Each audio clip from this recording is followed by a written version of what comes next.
Indian സിനിമയുടെ നെറുകയിൽ മലയാളത്തിന്റെ മോഹൻലാൽ.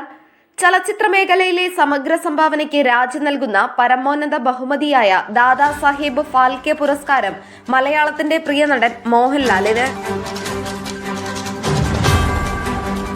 മലയാള ചലച്ചിത്ര മേഖലയ്ക്ക് മാത്രമല്ല നാടിനാകെ അഭിമാനം പകരുന്ന നേട്ടമാണിത്. അനുപമമായ ആ കലാജീവിതത്തിന് അർഹിക്കുന്ന അംഗീകാരമാണ് ഇപ്പോൾ ലഭിച്ചിരിക്കുന്നത്.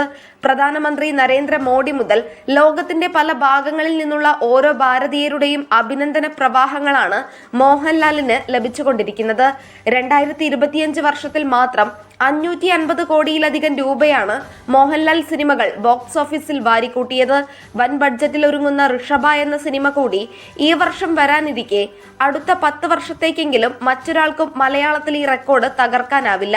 തലമുറകളെ പ്രചോദിപ്പിക്കുന്നതാണ് മോഹൻലാലിന്റെ സിനിമാ യാത്രകളെന്ന് പുരസ്കാരം പ്രഖ്യാപിച്ചുകൊണ്ടുള്ള കേന്ദ്ര സർക്കാരിന്റെ പ്രസ്താവനയിൽ പറയുന്നു.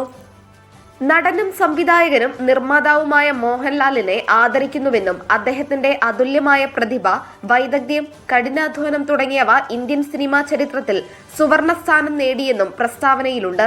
സംവിധായകൻ അടൂർ ഗോപാലകൃഷ്ണനാണ് ഇതിനു മുമ്പ് ഫാൽക്കെ പുരസ്കാരം ലഭിച്ച മലയാളി.